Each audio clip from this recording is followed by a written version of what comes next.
اصولا وقتی ما میگیم معنای زندگی و راجبش فکر میکنیم، مفهوم کلمه معنا اینجا چه هست؟ بخاطر اینکه ما معنی رو با چند معنی متفاوت به کار میبریم. مثلا فرض بکنید که شما یه وقتی لینگویستیک ازش استفاده میکنید، مثلا میگید که معنی کلمه استبداد، یا وقتی که میگید که معنی کلمه نبوغ، یا میگید معنی کلمه مجرد، میگید کسی است که ازدواج نکرده. این یک شکل از استفاده از کلمه معنا هست. شکل دوم شکل ایندیکتیو هست، شکل میشه گفتش که ارجاع کنندگی هست. مثلا فرض بکنید که شما میگید که معنی سبز چه هست. خب شما شروع میکنید به رنگی که من ارجاع میدم، با بیان کردن کلمه سبز ارجاع میدم به چیزی در دنیای خارج که میشه بهش اشاره کرد. یا مثلا یک کلمه سنگ چه هست، شما میتونید بهش ارجاع بدید و اشاره کنید. ولی به نظر میاد وقتی که ما میگیم معنای زندگی، به هیچ کدوم از این دوتا چیزی نیست که مورد نظر ما هست. ما نه مفهوم لینگویستیکش رو بهش نگاه میکنیم، نه مفهوم ایندیکیتیو و ارجاع کنندگی رو. چون که معنی زندگی چیزی نیست اون بیرون که بشه تعریفش کرد، یا چیزی نیست که بشه بهش اشاره کرد و گفت که این معنی زندگی است. ما یه شکل دیگه هم کلمه معنی رو به کار میبریم. مثلا وقتی که شما میگید که حرفای تو برای من خیلی معنی داشت، یا مثلا وقتی با اون موسیقی گوش میکردم برای من خیلی معنا داشت، یا وقتی که اون شعر رو میخوندم خیلی معنا داشت، یا حلقه‌ای که در دستمه خیلی برام معنا داره. و اینجا وقتی که شما راجع به معنا صحبت میکنید، بیشتر راجع به اهمیت صحبت میکنید. یعنی وقتی که شما میگید که معنای هر کدوم از این چیزها برای من بسیار زیاد هست، در حقیقت میگید که اهمیت اون رو در زندگیتون بهش اشاره میکنید و برای شخص خودتون. میشه گفت زمانی که ما میپرسیم از معنای زندگی، بیشتر این رو مد نظر دارید. در سوال اصلیمون این هست که آیا زندگی اهمیتی داره، یا میتونید اینجوری بهش فکر بکنید آیا من اهمیتی دارم توی این زندگی و اهمیتی برای این دنیای بزرگ دارم، و اگر من اهمیتی برای این جهان دارم، این زندگی برای من چه اهمیتی داره که من دارم زندگیش میکنم. پس درک کردن این خیلی نکته مهمی هست در ابتدا.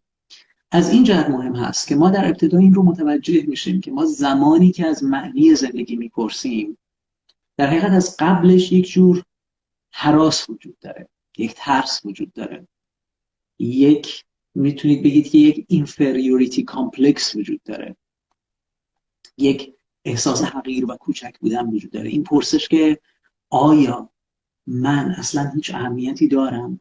باید اینکه اگه شما احساس بکنید که کاملا در برابر اهمیت قرار گرفتید، خیلی وقتا از اهمیت نمیپرسید به این شکل.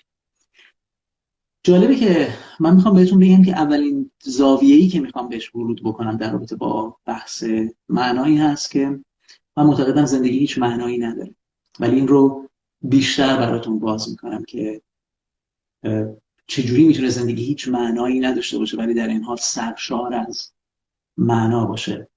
ببینید شما زمانی که تا حالا شده به یک موسیقی خوب گوش بدید، یا طبیعت رو در یک لحظه خیلی زیبا ببینید، یک جاندار رو، یک ماهی رو، یک پرنده رو ببینید و مجذوب دیدنش بشید، یا یک کودک رو وقتی که داره بازی میکنه، آیا در هیچ کدوم از اون لحظات شما از معنای زندگی میپرسید؟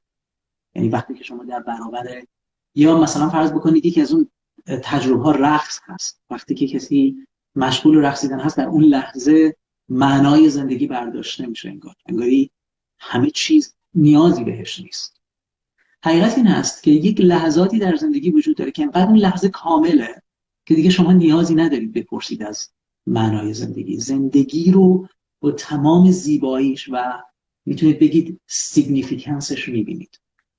میتونید بگید که ما وقتی میپرسیم معنای زندگی چی هست، در سوال اصلیمون این هست که آیا زندگی سیگنیفیکانته؟ و یه لحظاتی پیش میاد که ما اون سیگنیفیکانس رو میبینیم، اون اهمیت رو میبینیم یه لحظه زیبا رو، و اون لحظه معمولا آدم ها دیگه از معنی زندگی نمیپرسن. هیچ کس لحظه‌ای که داره یک غروب زیبا رو میبینه توی اون لحظه لزوما دیگه به معنی زندگی فکر نمیکنه، یا لحظه‌ای که داره یک موسیقی زیبا رو، بخاطر اون لحظه انقدر کامله من فکر میکنم چیزی که موسیقی رو خیلی زیبا میکنه این هست که انگاری یک مجموعی از نوت‌ها همه چیز در جای خودش هست و این همه چیز در جای خودش بودن یک پرفکشن ایجاد میکنه و این زیبایی که پدید میاد یک نوع کمال رو ایجاد میکنه که دیگه اون نیاز به معنا در اون لحظه از بین میره. پس من میخوام این رو به شما بگم، اولین زاویه ورود من به معنا این هست که معنی زندگی حضور در زندگی هست، معنی خود زندگی هست. اگر شما 5 میلیون سال روی این کره زمین زندگی بکنید و زندگی رو نظاره بکنید، حیوانات رو، حیات رو، طبیعت رو، هنوز هم میتونید ازش لذت ببرید و هنوز هم یاد بگیرید. تموم نمیشه. پس میتونید بگید که لایف و زندگی خودش سیگنیفیکنته، خودش مهمه، خودش زیباست. کسی که این زیبایی رو درک بکنه و با تمام وجودش در هر لحظه حضور داشته باشه توی زندگی، هیچ وقت از معنی زندگی نمیپرسه، به خاطر اینکه زندگی خودش معنای خودش هست. جالب شما بگم که اغلب کسانی که سعی کردن معنی برای زندگی خلق بکنن و ابداع بکنن، بیشترین مصیبت ها رو نصیب بشریت کردن. یعنی این کسانی که به دنبال یک معنی دیگه گشتن. برای همین هست که خیلی از ایدئولوژی ها میتونن خطرناک باشن، بخاطر اینکه یک نفر میتونه ایدئولوژی رو بزرگتر از حیات، بزرگتر از انسان ها، بزرگتر از وجود آدمی بنشونه و بزرگتر از طبیعت. همونطور که یک نفر میتونه ثروت رو هدف بگیره و طبیعت رو قربانی اون بکنه. ولی کسی که درک میکنه که زندگی خودش هدف خودش هست، در هر لحظه اون رو میتونه تجربه بکنه و برآورده بکنه.